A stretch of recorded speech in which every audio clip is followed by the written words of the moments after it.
imate tako ne, ti začneš. Moram se jaz. Torej, lepo pozdravljeni in seveda Zinka, hvala za povabilo. Štejem si v čast, da sem lahko danes tukaj z vami. Zinko seveda nekako sodelujeva že, lahko bi rekli, od leta 2017-2018, ko sem bila še urednica HRM revije in takrat je Zinka začela sodelovati z nami. In ves čas se je dotikala tega dela z ljudmi, delovnega časa, tudi delovnega časa, ne?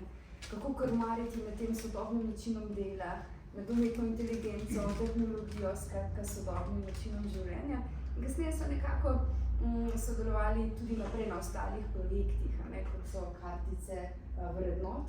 In postavljali smo v ospredje, kaj so dejansko te vrednote tako na osebnem področju, kot med kolegi, torej v službi, da ugotovimo, s kom delamo, kdo smo dejansko in kdo so naši kolegi.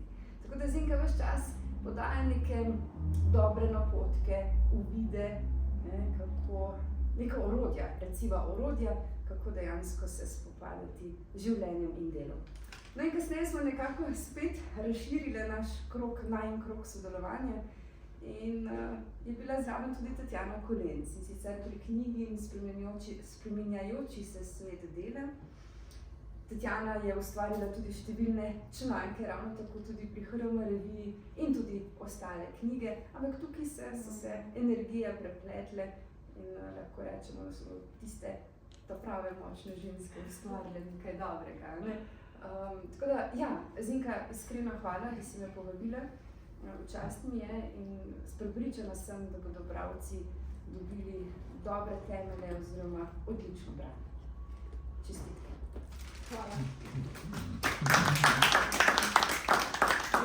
Jaz bi zdaj v drugem delu povabila prvo še Tatjano, ki je bila dejansko povod za to, da je ta knjiga zdaj šla tudi med bralce, ne? In kako pa prišlo do tega povoda in kaj vse se v tej zgodbi dogajalo, bi pa prosila, če kar sama predstavim. Ja, z veseljem. Dober večer vsem. Kako je ta knjiga nastajala, bi pravzaprav bilo dovolj gradiva še za eno knjigo, ne? Tako ko je že Jasmina začela, kako nas življenje poveže, ne da bi se zelo trudili, samo da pač nekako damo svetu vedeti, kaj nas zanima, kaj želimo prispevati in potem se enako misleči, podobno misleči ljudje nekako najdemo. Tako da jaz sem najprej iz tega kroga poznala Jasmino, ki me je povabila, da začnem pisati članke za HRM revijo. Zelo me je spodbujala, ker to sem je šele začela takrat dobro šele pisati, tega zdaj 4-5 let. In pri vsakem članku je bila zelo spodbudna, kako je to dobro in potem ti da seveda to veselje in motiv, da nadaljuješ. Jaz sem se že vmes intenzivno ukvarjala z mentorstvom, potem sem se lotila pisanja knjig z mojo mentoriranko, skupaj so napisale 5 knjig v 4 letih. Mislila sem, da je mentorstvo kar neko moje ekskluzivno področje in potem so se z Zinko prijavile na isto delavnico kot voditeljici delavnice pri istem naročniku in ona je v tem natečaju zmagala. In jaz sem rekla, grem pa jaz malo vohunit, kaj ima ona zapovedati več o tem področju, ki je moje. Nekako sem se ga tako pri sebi prisvojila in sem se udeležila te njene delavnice kot udeleženka. In še zdaj mi gre mrz, dobesedno zdaj po hrbtu, kako je bila Zinka spoštljiva. In vsako temo, ki je v okviru te delavnice obdelala, me je povprašala kot udeleženko, če imam kaj za dodati, če bi jaz kako drugače povedala. Mislim, res sem bila neverjetno pozitivno presenečena in potem se je nekako to nadaljevalo, to najino poznanstvo. Vmes smo obe spoznali magister Mirjano Ivanušo Bezjak. Vsaka zase sva sodelovali pri njenih predavanjih kot gostujoči nekako predavateljici, ampak skupaj pa nikoli nismo vse 3 prišle. Tako da v bistvu je letos spomladi dala potem Mirjana idejo, kaj pa če bi mi napisale skupaj knjigo. In to je ta knjiga, Spreminjajoči se svet dela. In pri tem seveda takoj pristaneš, to je krasen izziv. In tudi nekako vse tri razmišljamo v tej smeri, da imamo vsi neka bogata znanja, z katerega koli področja. Ne? Izziv pa je ta znanja povezati. Ne? To je zelo, zelo razdrobljeno pri nas in mi smo rekli, pa dajmo me probati. Ne? In to so ta tri področja, ki nekako v današnjem času res pašajo skupaj, čeprav jih slehernik mogoče ne bi na prvo žogo povezal. Ne? Sodobne tehnologije, vrednote in mentorstvo. Vrednote kot tist nekak stabilizator, ki nas ohranja človeške tudi v času, ko smo vsi povezani z raznimi napravami, kjer tehnologija prevladuje, kjer se jim moramo nekako prilagoditi, da nismo izločeni iz tega sveta. Ne? In pa mentorstvo kot, ali pa mentorji, bom rekla v tem primeru, kot tisti, ki skrbijo, da te vrednote ohranjamo, da skrbijo, da ostanemo to, kar smo. Ne? In to je bistvo te knjige in mislim, da nam je kar nekako uspelo to zadevo in pa seveda ta zgodba. Knjigo pisati, takole v soavtorstvu, treh avtoric, ki smo se prvič v živo srečali potem, ko je bila knjiga pripravljena za prvo branje testnih bralcev, to je res en tak poseben izziv. Ne? Katera tema zdaj od teh treh je pomembnejša? Ne? Kako se zmeni, da to nekako uravnotežiti? Kako narediti, da to ne bojo tri knjige, ampak ena knjiga? Ne? Kako nekako na podoben imenovalec, ne čisto na isti, spraviti tri stile pisanja, vsaka ima svoj stil. Ne?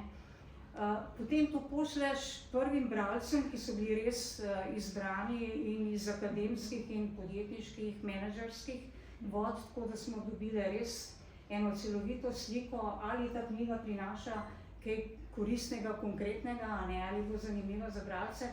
Dobiš nazaj, moram reči, da to me je zelo presenetilo, pa nas vse tri, kako so si ti ljudje vzeli čas pri svojih obremenitvah, da so knjigo res prebrali.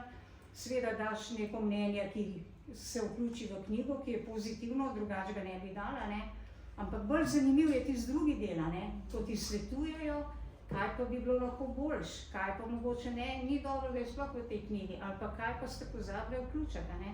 In zanimivo pri nas treh je, ene smo bolj brali tista pozitivna mnenja, itak navdušeno ti da dodatno energijo, neki so se dobro lotil.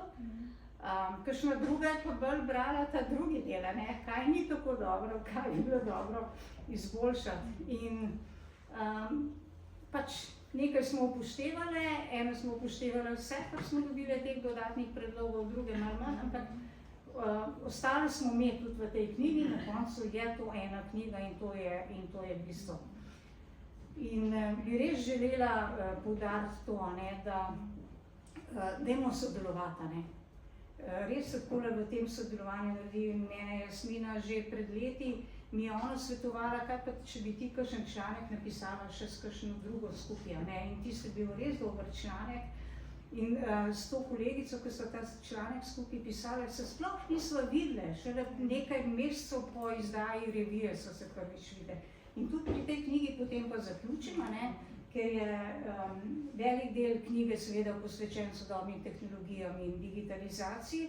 Mi smo v duhu tega pisali našo knjigo, ker smo se slišali oziroma samo na Zoomih, Teamsih in podobno, kot sem prej rekla, potem, ko je bilo treba knjigo poslati v svet, smo se šele v živo dobili. Tako da smo bili kar v stilu tega, kar smo pisali. Tako da hvala Zinka za to sodelovanje. Posebej mi je to včas, kar ona pravi, jaz tega nisem bila tako prepričana, da ko smo se mi lotile naše knjige, je ona dobila tisti potreben zadnji vzgib, da je dokončala svojo knjigo. Kar mi je pa še posebej včas, če sem res kakorkoli k temu pripomogla, da se ne bi še tam grela nekje eno leto ali pa kaj takega. Tako da iskrene čestitke za to in res hvala za sodelovanje.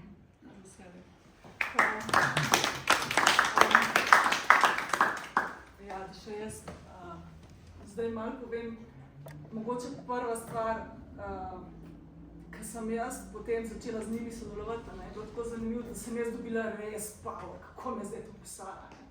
In jaz sem svojo knjigo skoraj dokončala, ampak jaz sem imela tak cmok v grlu, kako zdaj njim povedati, ker mi smo v Sloveniji navajeni, fovšija je zelo doma. In da ne bojo one rekle, zdaj Zinka, ti pa pametna, mi smo te povabili, smo ti dali krila, zdaj boš pa ti odletela, pa boš pametna čez nas. Mi se moramo zavedati, v Sloveniji je danes toliko tega in ko imaš dvakrat, trikrat take izkušnje, pač si zelo pazljiva. In jaz se spomnim, kako sem to prvič njima povedala, on so, ja super, ja, to zdaj je Zinka, ne verjem, super, ne, počak 2-3 tedne, už videla kar popola, ne. Ampak skozi je bilo, ne. Res se mi zdi, da nikoli se nismo videli kot konkurenco, ne. Mogoče tudi, da se navežem nazaj na tisto mentorstvo in to zgodbo. Jaz sama sem se od 2014 zelo trudim z enim konceptom in to je tako imenovan korporativni wellness. Nekateri ga bolj poznate, drugi manj, to pomeni, da skušam elemente dobrega počutja, ki je v wellnessu, ki se mogoče zdi kakšnem totalno nemogoče združiti z delovnim mestom, prinesti v delovno okolje. Ne? In jaz vem, koliko se moraš ti potruditi, če hočeš eno pilotno zadevo v Sloveniji, da ljudje spoznajo, da postane prepoznavno, da vemo, zakaj se gre in da mogoče pa tudi začnemo verjeti, da je pa to lahko učinkovito, koliko moraš ti to narediti, ne? Na strokovnem nivoju, z prijemi v organizacijah, ki funkcionirajo. Ne? To ni tako, da enkrat narediš, pa en članek napiše za HRMV, že kar to vsi verjamejo. Ne? In jaz vem, da če Tatjana ne bi to naredila za mentorstvo v Sloveniji, ne bi tiste delavnice sploh ne bilo razpisane. Zaradi tega jaz njo toliko spoštujem. In se mi zdi, da v Sloveniji, in potem pridemo do teh vrednot. Kaj je danes vrednota? Ne? A mi znamo to živeti, a mi znamo dati spoštovanje nekomu, ki je zaoral ledino. Ne? In tukaj se meni to zdelo tako čist, jaz sem bila pa zelo vesela, ne? Tatjana je, ne? In sem takoj pomislila, ja, ona ima ogromno znanja, ne? In nisem razmišljala, zdaj bo pa ona ocenjevala, jaz ne vem zakaj ne, mogoče tudi zaradi teh mojih izkušenj, zdaj bo pa ona ocenjevala, kaj bom jaz rekla, pa sem razmišljala, ona lahko toliko ljudem da. Zakaj ne? Jaz ne vem, da ona je to vzela kot kor svoj biznis, tako kot sem jaz vzela kot vrednote, tisto, ki so meni lastne. In zmeraj, tudi če bo nekdo drug govoril o vrednotah, če bom lahko dodala, bom, če ne, bom pa tudi čisto zadovoljna. Ne? In kaj iz tega izhajaš, potem drugače funkcioniraš. Sem pa danes prav razmišljala, ker sem se sem vozila, ker mislim, da vam bo tako zanimivo. Včeraj sem bila, pa ne smem povedati, kateremu na enem od ministrstev, in smo imeli delavnico o stresu. In na koncu je ena gospa tako zelo lepo rekla, a veste, jaz, ko sem se poročila, sem vedela, da mojega moža ne mora spremeniti. In tudi vi svojega šefa ne boste. Tukaj se mi zdi tako fajn, da pri teh stvareh povemo, n knjige, n stvari je, ampak niso namenjene temu, kako bo zdaj vse drugače. Ampak predvsem, kako jaz lahko kakšno stvar drugače naredim. Mogoče včasih samo drugače razumem, samo da drugače pogledam in se mi zdi, da mi je lažje. In recimo, ena izmed stvari, ki sem zelo veliko pri tej knjigi razmišljala, je bil naslov. In nisem vedela, kako ne zajamem vse, kar v tem naslovu, zato, da bi ljudje začutili že v naslovu, ker naslov je zelo pomembna stvar. In pol sem pomislila, imam skoraj 20 let že delam delavnice po podjetjih. In ne glede na to, kaj govorim, na koncu, veste, kako mi reče, Zinka, daj bi ti meni povej, kako ne jaz 8 ur zdržim s tem človekom. Ali pa s temi stvarmi, ali pa s to nalogo. In to vprašanje se je tokrat ponovilo, je tisto, s čimer se ljudje tako nekako povežejo. Mogoče danes je tudi prav, da se zahvalim tudi tukaj javno Aljoši Bagoli. On mi je napisal spremno besedo za knjigo EDV, kako je bil ta postopek, ki sem jaz razmišljala, koga bi jaz si želela za spremno besedo. In Aljoša Bagola mi je bila prva ideja in pa sem bila, se on itak ne bo hotel z mano sodelovati. se bom koga drugega našla. In v 3 mesecih razmišljala, nisem nobenega drugega spomnila, ker bi bil to kompetenten. In potem seveda sem nekaj noč, če ne probaš, ne veš. Sem seveda napisala mail in se skoraj cel teden ni nič zgodilo, se kaj, najbrž konkurenčna klauzula pa karkoli. In potem naenkrat mi zazvoni telefon, Aljoša Bagala tukaj.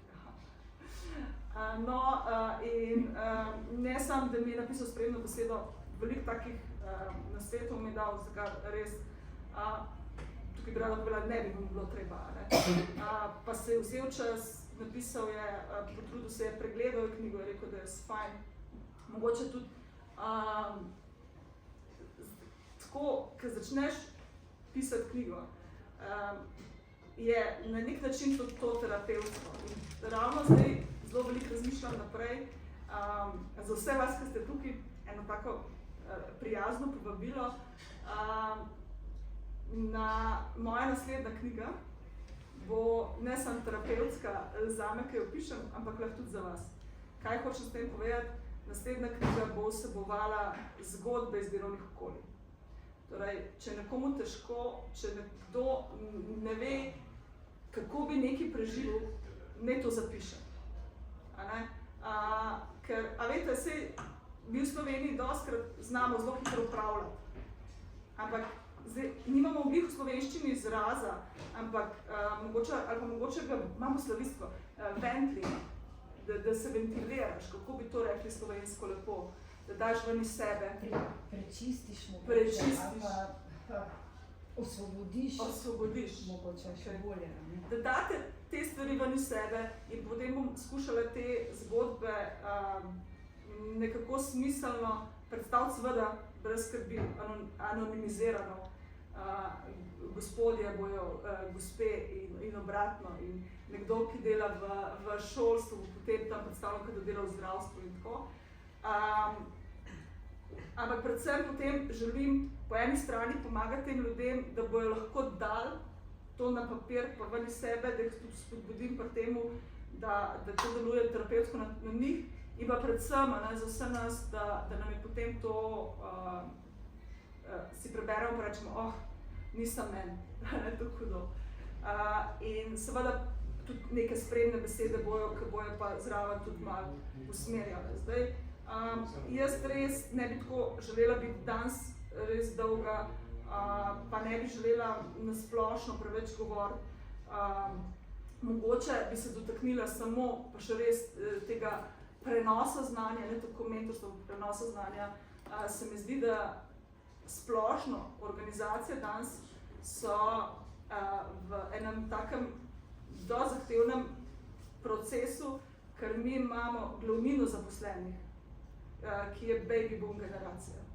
In ta generacija se bo v naslednjih približno 10 letih upokojila. Vemo, da X generacije je v delovnih okoljih zelo malo, zaradi tega, ker se je zaposlovala takrat, ko se je Slovenija osamosvajala in ni bilo prostih delovnih mest. Torej imamo baby boom generacijo, malo X generacije in potem imamo Y-ovce in Z-ovce zadnji. In počas bo treba vso to znanje prenesti na mlajše.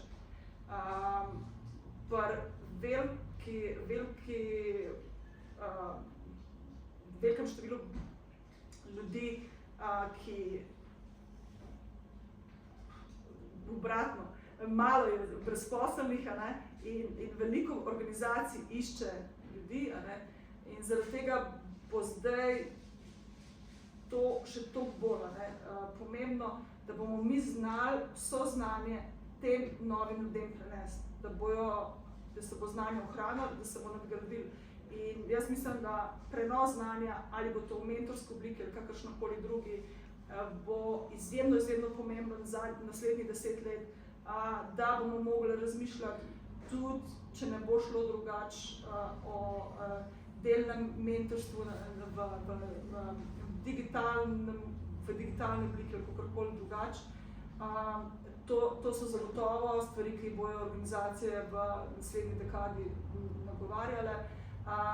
Potem naslednja stvar, ki jo zagotovo treba nasloviti, je ta močna individualizacija, ki se je zelo z digitalnimi orodji, ali pa lahko konkretno rečem s telefoni, pojavila ne samo v mlajši generaciji, tukaj bi izpostavila, zelo hitro slišimo, ja, ti mladi so samo na telefonih, niso vzanc imela tako tudi zanimivo izkušnjo, sem delala s kriminalno policijo, in reče, zdaj, pa niso problem mladi, pa se reče, kako ne, če so, večinoma na telefonih so mladi, prav, ja, pa oni so domorodci, oni vladajo, a veste, 19-letni fant ne bo nikoli Rusini v bikinkah nakazal 70 000 evrov, zato ker mu je rekla, da je ljubezen njegovega življenja, gospod pri 65 pa bo.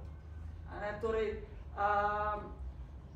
če me zastopite, mi imamo tukaj z vstopom teh novih tehnologij, mi se moramo zavedati, da vsako novo digitalno orodje na novo postavi odnose. Torej, te odnosi so potem med ljudmi drugačni in vsak posameznik si jih razlaga na svoj način. Enim je to všeč, enim to zelo paše, enim paše pogojno, enim pa ne paše. In te prestope, ki jih bomo naredili, jih bo treba kar konkretno naslavljati. In spet, nekaterim je to zelo všeč, dostikrat, ko poslušam mogoče malo starejše generacije, zelo bentijo čez to, kako deluje mlajša generacija, to je popolnoma brez veze. Tako je, mi se lahko razmišljamo, kako zdaj naprej. Okay? Digitalizacije jutri po jutrišnjem ne bo manj. Mogoče samo še eno stvar naslovim, česar sem se tudi dotaknila v knjigi, kar mi je zelo odprlo oči. Letos spomladi sem bila v Bukarešti, en teden smo imela International Week, kjer smo bili profesori iz celega sveta. Ugotovili smo na koncu, da prihodnost je multinacionalna. Torej, Slovenci imamo zelo radi Slovence, pa sploh še v bistvu dejansko tudi za vse svoje, vzamemo še vse, kar je bilo včasih naša država, kar je pa drugače, pa ne znamo sprejemati. Tle bomo se mogli odpreti. Če mi pogledamo, da imamo zdaj, mislim, da 43 000 brezposelnih, pa že davno tega so rekli, da 60 000 brezposelnih v Sloveniji je, rekla, tako imenovana naravna brezposelnost. To pomeni, da 60 000 ljudi je na zavodu za zaposlovanje, ki tako ali tako ne dela. Torej, mi bomo mogli iskati delovno silo izven naših meja. In mogli se bomo učiti v organizacijah sprejemati ljudi tudi iz drugih kultur. To bo za marsikoga zelo zahtevno. In to je tudi ena tranzicija, ki jo bomo mogli narediti. Torej, tranzicija na mlajše generacije, tranzicija v digitalno okolje, pa tranzicija v multikulturno okolje. To mislim, da je, kar se kadrovskega zadeve tiče, so glavne stvari. Zdaj, da ne bom zahajala preveč v te strateške zadeve, ki se zdaj res vrnila nazaj k človeku, pa da mogoče se še vrnemo k tem, kaj v bistvu je za vas, za vsakega od vas pomembno, jaz dostikrat rečem, vsako delovno okolje, vsakega sodelavca, vsakega prijatelja, ki ga imate, glejte skozi to, kako vpliva na vašo samopodobo. Vaša samopodoba je napovednik vaše prihodnosti. Ko kad se boste vi odločili, da boste dovolili vpliv določenih ljudi, da vas bojo dvigali ali pa spustili take boste jutri. Danes se pa za to odločamo, dostikrat rečejo, jutri ti bo lažje, če bo začel danes. Tako da, ravno nekaj na to temo bi zdaj pa Jasmino prosila, če sem en čist kratek delček, par vrstic, prebere iz knjige, pa potem, če kdo želi, da še kako stare. Kot mamo ali kraljico vrednot, zato imam na karticah vrednot krono, rada predstavim samopodobo. Dobra samopodoba je tista, ki vas bo ponesla naprej in predvsem vam bo dala pogum, da boste delali to, kar delate radi. Torej, dobra samopodoba je dober napovednik vaše prihodnosti. Težko si predstavljamo večje darilo, zato vedno bodite pozorni, kako ljudje ali situacije ali delovne naloge vplivajo na vašo samopodobo. ena taka misel za konec. Tako da jaz se vam bi res zelo toplo zahvalila. Seveda z veseljem odgovorim še na kakšno vprašanje, če imate kakšen pomislek, če vas kaj zanima, drugače pa toliko za danes z moje strani. Hvala.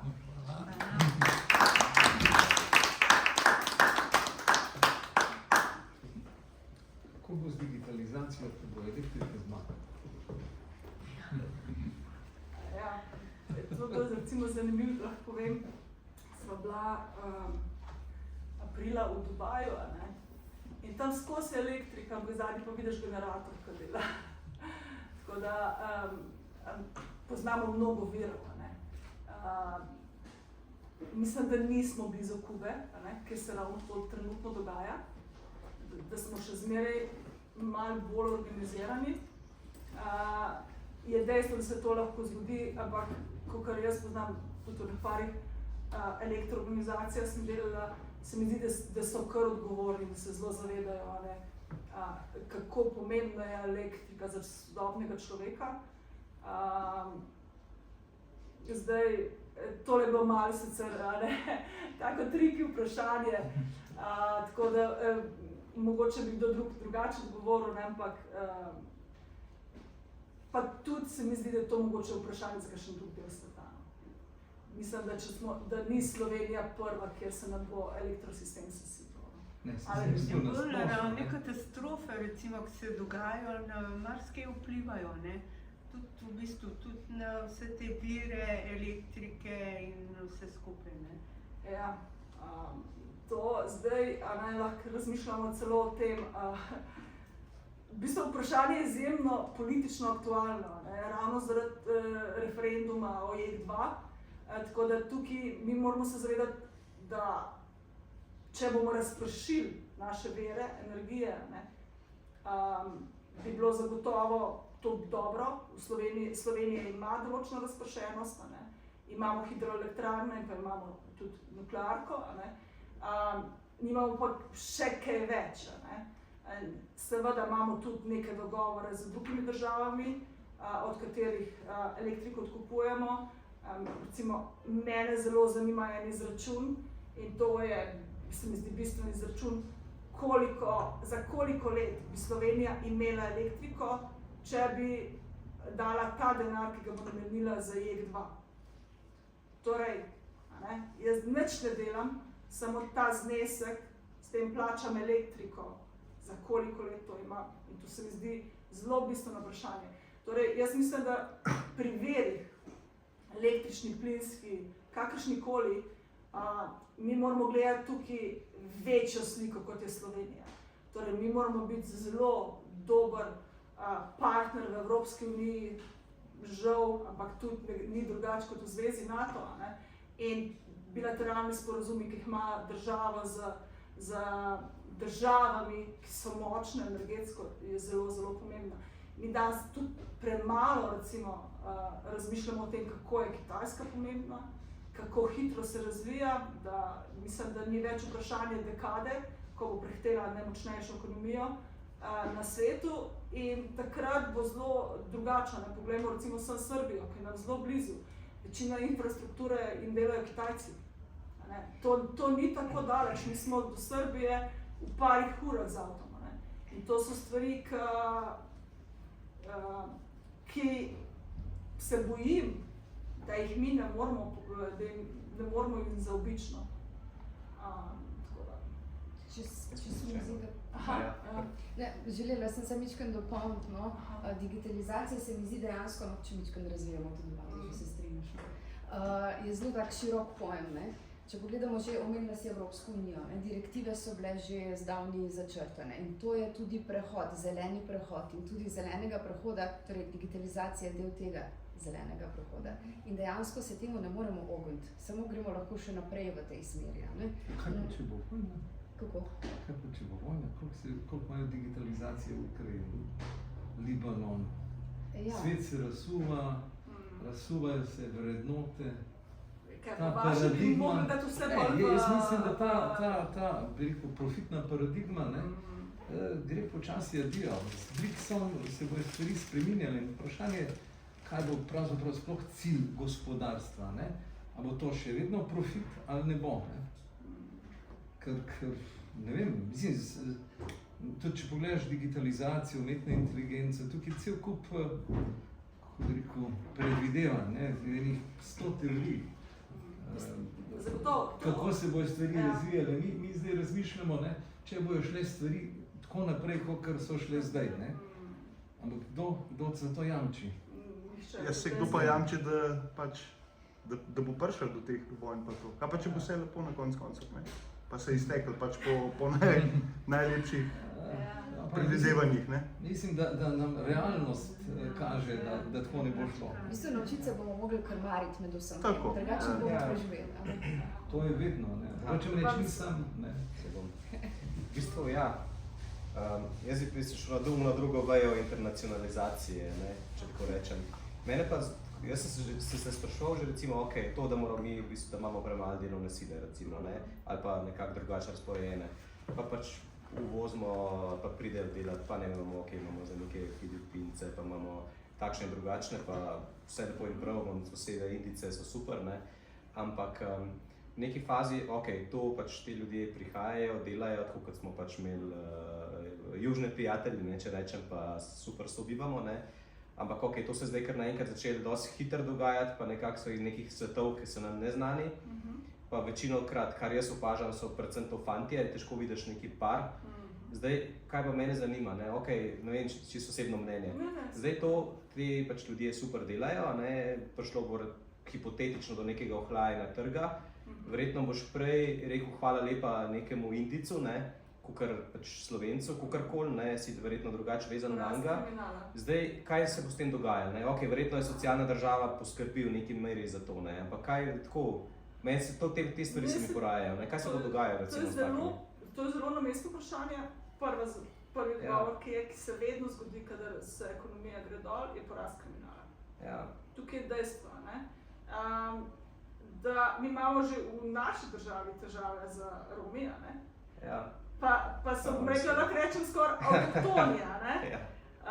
Zdaj ne vem, če sem se pravilno izrazila, kaj šele, ko bo recimo to isto stvar naredil Indic? Ja, mislim, da se mi zdi nekaj neznana, mislim, vsaj meni, no, tako, ker malo, da si ti bolj taka domača. Zdaj, gre se za to, da je pomembno, da človek, ki pride v organizacijo, točno to je bistvo zdaj, da se ga nauči kulture, organizacije, v katero pride, države, v katero je prišel in da se ga sprejme. Če se bo on počutil sprejet in se bo potem, zaradi tega, ker se bo tle dobro počutil, tudi želel tako obnašati, kot se obnašamo mi, je to v redu. Če bomo pa mi ves čas smo dajali občutek, da ti si prišlek, a ne bo pa on komaj čakal, da nam vrne to, kar smo mi, rekla temu, njemu brado dvigovali. In takoj, ko ne bojo stvari z njemu šle v redu, nam bo vrnil tako, da bo kakšen smetnjak je zažgal, da bo kakšno izložbo razbil in tako naprej. Tako da tukaj so zelo pomembni te pristopi, da v bistvu posameznik pride v neko zaključeno celoto, ki ga vzame za svojega in poskrbi za njega, in bez zagotovo v drugem koraku to, kar ste izpostavili, in to je resen problem, da ne prihajajo družine. Ker vemo, da če imamo mi družino, se ljudje popolnoma drugače gledajo. Zakaj recimo že 10-15 let nogometni klubi vabijo na tekme družine? Zaradi tega, ker je potem manj izgredov. Če boste vi šli s svojim 5-letnim otrokom, se boste drugače obnašali, ker še greste vi s svojimi prijatelji. Dejstvo. In tudi tukaj, pomembno je, da jim damo možnost, tukaj tudi na naši strani, da jim damo možnost, da si oni ustvarijo družino. Če mu jaz dajem minimalca, pa mu od tega minimalca še vzamem 200 € za unijogi, na katerem spi, mu stane za hrano. Ja, ne bo, če bo mečkan pripameti, se ne bo ustvaril družine. Ni nujno, da bo, bod moralni, ampak to so stvari, ki zagotovo zelo dobro in zelo na mestu vprašanje, nisem tega prej dovolj jasno povedala, je pomembno, da je to kontrolirano. Ne kar reči, ja, mi rabimo delovno silo, Vemo, kaj se je dogajalo 2016, bom takoj. Reči, poceni delovno silo. Seveda, zakaj bi nekdo želel uvažati drago? Mislim, govorimo o kapitalizmu, a ne? Tukaj, in seveda ne bomo šli mi v London iskati zaposlene, seveda bomo šli na Filipine. To je logično, a ne? No, zdaj sem izgubila rdečo nit. Sorry. Ok, pozabi. Hvala. Še mogoče glede poslovne knjige leta, če je še komentar. Ja, tukaj moram pa Tatjano povabiti, da ona to predstavi, ker ona je bila pobudnica tega. Tako da, kaj nas čaka zdaj, kam se bomo prijavili? Ja, vsako leto se zbira poslovna knjiga leta, to zbira skupaj Združenje založnikov pa Združenje menedžer. Postopek je relativno enostaven, ne? To pridejo v izbor vse domače knjige, ki so bile izdane v določenem obdobju, konkretno mislim, da je od septembra letos, oziroma lansko leto pa do letos, ne? V zadnjem letu od izbora, ne? Pridejo poštev domače knjige, pridejo poštev prevodi v slovenščino tujih knjig. Ne? Imenovana je pač komisija, kar mene malo bega pri teh stvareh, da je zelo kratek rok med tem, ko ti prijaviš svojo knjigo v ta izbor in med odločitvijo komisije. Ne? Tako da se mi zdi malo nerealno, da lahko komisija vse te knjige res prebere. Da samo preleti mogoče včasih. Zdaj pa je prijava. Ampak poslovna knjiga ni kar nekaj tako, da jaz osebno bi temu namenila več časa, bi pričakovala, da bo, ne vem, 2-3 mesece trajal ta izbor, da se res lahko prebere, da se med sabo pomenijo, ker ne morejo vsi vse knjig prebrati. Najbrž si že prej. Ampak tako da sigurno bomo kandidirali, ne, in Zinka bo kandidirala za svojo knjigo, kandidirali bomo za skupno knjigo. Dejstvo v zadnjih parih letih, kar to spremljam, je, da so praviloma bile zmagovalke, so bili prevodi tujih knjig. Tudi ena založba je pri tem prevladovala, ampak so bile dobre knjige. Vmes je bila knjiga Boštjana Videmška, tisto vsi poznamo, ampak prej in pol so bili pa v glavnem prevodi tujih knjig, kar je Zinka mogoče ena spodbuda, da moramo več na tem področju tudi mi narediti, da tvoja naslednja knjiga že gre v to smer, tudi moja naslednja knjiga gre v to smer, tako da bo imela komisija vedno težje delo, ker bo prišlo več tovrstnih knjig domačih avtorjev. Super. Tako da držite pesti, no? Datum 28.11. bo proglasitev, sem jaz Bo razglasitev poslovne knjige leta na Slovenskem knjižnem sejmu. To je kar tak uren dogodek ob 6. uri popoldne. Do takrat pa... Držite pesti. Pa si se že prijavila? A ste se že prijavili ali kako? Še ne? Zdaj se bomo. Do 11. do Martinovega je rok. Pa tako hiter pa že odločitev. Pa 14 dni pa tudi. Nočne ptice verjetno, ne? Vedno preberemo. Mi smo danes v bistvu bile že na enem dogodku Štajerske gospodarske zbornice, smo že tam predstavljali to knjigo. Jaz sem danes zjutraj že bila v Mariboru, imamo zdaj 2 novi diplomantki v Sloveniji, tako da v bistvu tempo je, odkar smo začeli s temi stvarmi, zelo težek, zato da pogledamo razpise in si damo na to-do list in potem šibamo naprej, ker imamo že neko drugo zadevo, tako da zdaj smo kar natemperane. Ampak bomo, smo se odločile, smo soglasno to potrdile, tako da kandidiramo za poslovno knjigo leta. Koliko pa je običajno kandidatov za? Zelo različno. Te knjige je tudi tam okrog 20, 25, 30, ne? To je kar velik, ne? Komisija je pa 7-članska, tako da morajo kar trdo delati, ne? Tako kot mi, ne? Ampak bi tukaj dopolnila, Zinko se ne gre za to, ne? Res je zdaj pač veliko predstavitev, želiš spraviti knjigo v svet, ampak ne sem zaradi tega, da pol tudi greš lahko na kakšen tak izbor pa to, ne. Predvsem želimo, da te teme pridejo med ljudi, ne, tako kot je prej Zinka rekla, in to ne gre čez noč, ne. Več ljudi o tem govori, prej se določene teme usedajo in postanejo pač dnevna tema, kar si želimo, ne. Pa ne samo, da se o tem govori, ampak da se potem tudi nekaj na tem področju naredi, ne. Glavni namen je to, ne. No, tukaj lahko tudi dopolnim, mi smo razmišljali s to knjigo, da bi, že od začetka, da bi štartali na poslovno knjigo leto, in z tega vidika smo tudi mi res, rečem lahko kar velikim eminencam dali knjigo v prvo branje, tudi zato, da so jo spoznali že prednje je bila dejansko natisnjena, tudi zato, da se je začelo o tej knjigi govoriti v strokovnih krogih. In se mi zdi to zelo pomembno, ne, kako se odločiš, da knjigo plasiraš. Ne. Zdaj, zaenkrat še nimamo tega budžeta, da bi lahko recimo naredili tako, kot je naredil Aljoša Bagola, ker mislim, da se opravičujem, da ga še enkrat omenjam, ampak da je res tukaj benchmark postavil v Sloveniji, seveda z njegovim neverjetno tudi prvo kariero in pa znanjem, ki ga ima, in tudi danes smo v prostorih Mladinske knjige. Ne. Moramo vedeti, da mnogo svetovno znanih, ne, in pa tudi knjig, ki jih imate vi doma, izhajajo iz te hiše. Ne. In da je res močno, tudi recimo, meni zelo veliko pomenilo, da me danes gostijo tukaj. Ne. Je to tudi eno posebno priznanje, ampak ja, razmišljamo o mnogo stvareh in je potrebno. Ne. To je v bistvu eno tako delo, kot je recimo vaše delo, ko se ga učite, ne vem, 10, 15 let, 20 let, ne, pa se še vedno kaj naučiš. Tudi to je, v bistvu ima svoje zakonitosti, ki se jih moraš držati. Ne.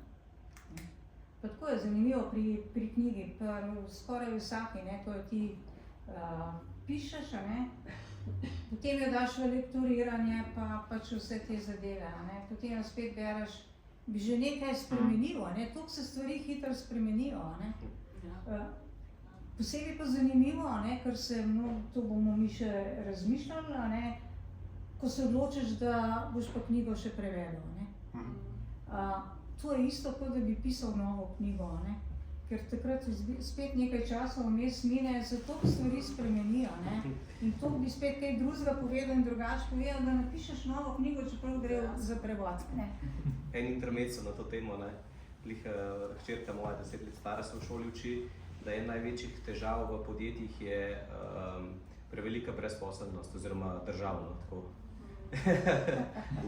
Se pravi, kaj je to, peti razred, da je prevelika brezposelnost, ne, to se potem sprašujejo dejansko, ne. Ja, mislim, jaz ne vem, ampak ja, se potem jih vprašaš to, ker nekaj napišeš, koliko to gre pa kaj delaš, ne.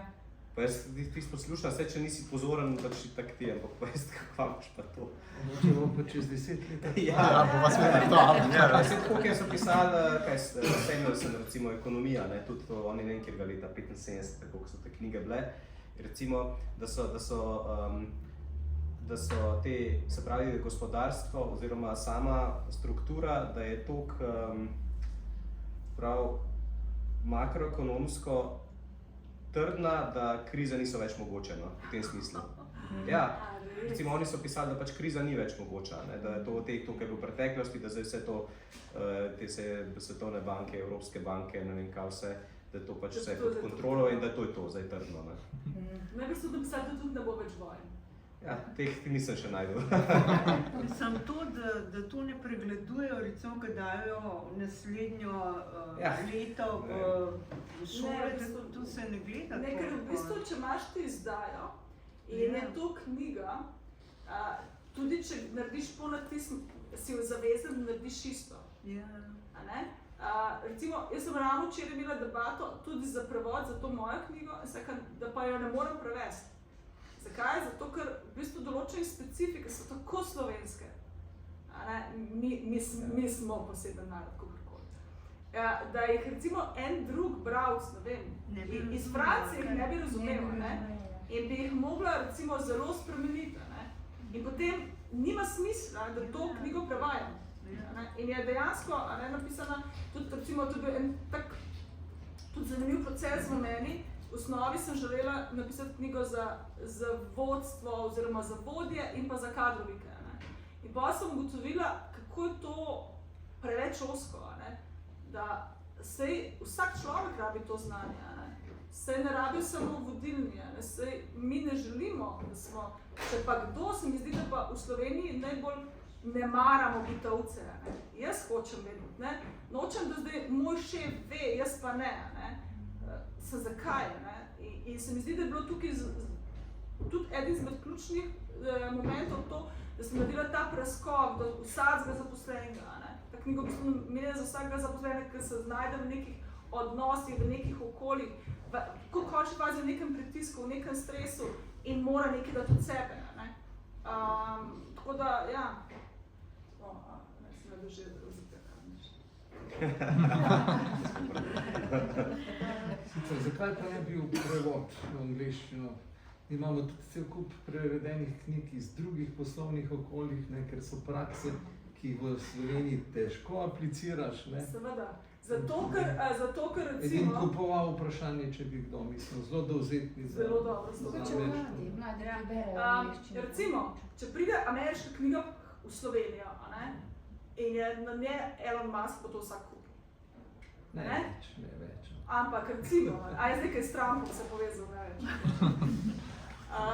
Ampak, če pa recimo mi Slovenci prodajamo knjigo v Franciji, v Ameriki, v Južni Ameriki, kdo ve, kje je Slovenija. Jaz sem bila letos presenečena, ko sem bila v Koreji. Korejci, ki veljajo za izobražen narod, ki zelo veliko se učijo. Ker jaz rečem, sem iz Slovenije, niso vedeli, s kje je, pa sem mogla razložiti, ker sem omenila Italijo, ker ima pač tukaj več zgodovine in Avstrijo, so pol znali geografsko umestiti.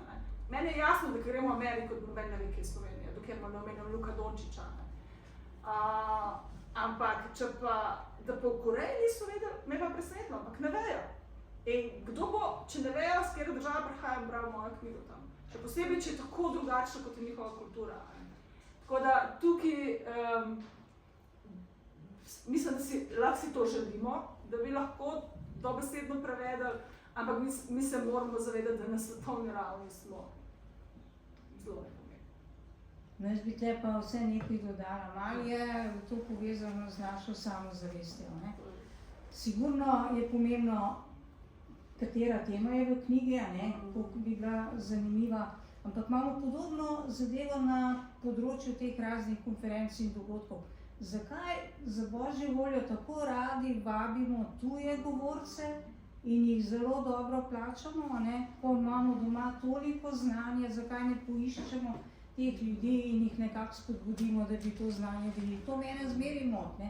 Keynote speakerji zmeri iz tujine in tam pač poslušaš 30 minut in nič kaj zelo novega ne zveš, Ja, in zelo pogosto opišejo neke prakse, ki so pri nas neuporabne. Ja.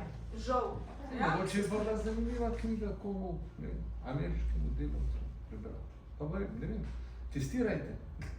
Za tuje delavce, ki pridejo v Slovenijo. Enega, ki zna slovensko. Dončića dajte prebrati. Imamo možnost. Drugač pa ta samozavest je pa od Kimskega jezera dalje pada, z ozemljem vred. Gre tudi samozavest očitno in z ekonomsko močjo. Ampak jaz mislim, da se bo ekonomija še ohlajala, pa da bomo rabili precej manj elektrike, pa da bomo producirali precej manj stvari, ki jih pravzaprav niti ne potrebujemo.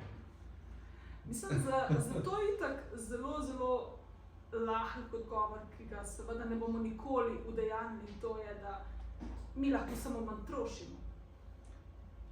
Pa bomo mnogo bolj ekološki in mnogo bolj ekonomski, ampak to se ne bo zgodilo. Jaz pa mislim, da se bo. A se bo? Če ne bomo imeli kupne moči, se bo. Če bomo pa imeli, pa je človek tako potrošno bitje. Ves ta apetit po potrošnji se je spodbujal z nekim tiskanjem dolarja, papirnatega, in ker bo dolar se sesul, Potem se bodo menjave delali v nekih drugih valutah, ki imajo neko drugo podlago, razen te fiktivne. Ne? In potem se znajo stvari malo, bi rekel, ne, prizemljiti. Ne vem, da sem prav tako razmišljam, ne? Ali pa si mogoče to želim, ne? Ampak sigurno je ena od opcij. Ne? Ni rečeno, mislim, že dolgo časa ugotavljamo, tako kot se dela, ne, da nekako ne gre glih najbolje. Ne? In zatika se očitno vse povsod. Tudi Tesli. Ne? Avtomobili električni so šli v enem od januarja do zdaj so šli 25% dol. Ne? Na ameriškem trgu ali tudi na Evropi? Slovenskem. Ja. Starega prodati ne moreš. Na ameriškem pa najbrž tudi, ampak ta podatek sem slišal glih. Ja, to je neka tranzicija, ne. Zdaj tako zdaj, pravi, za osnovi to pač ne bi bilo pod hudiku, ne, ampak ja. Dejstvo pa je, da se vse to spreminja, ne. In to pa tudi res, ja. Te bodo tudi skiroje na vodiku, kako? Ja, mislim, jaz se zdaj imajo one rolke, ki po zraku letijo. Torbe na vodiku. Hoverboard, ja. Tako da jaz mislim, z dronom. Jaz mislim, da si ne znamo niti predstavljati, kam bomo. Jaz bom kar zdaj zaključila, sem malo uradni del, tako da sem, hvala lepa, sem da pritisnila, tako da ne.